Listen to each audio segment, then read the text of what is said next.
વાચોળી માં જોઈ જુવાનડી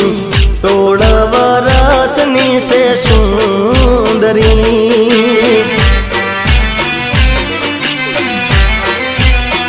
એની કંચન શિકાયાને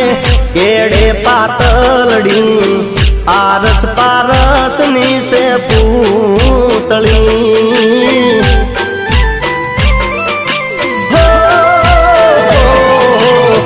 સખિયો સંગાતે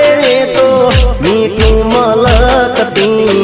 હસી હસીને વાતો કરતી એ તો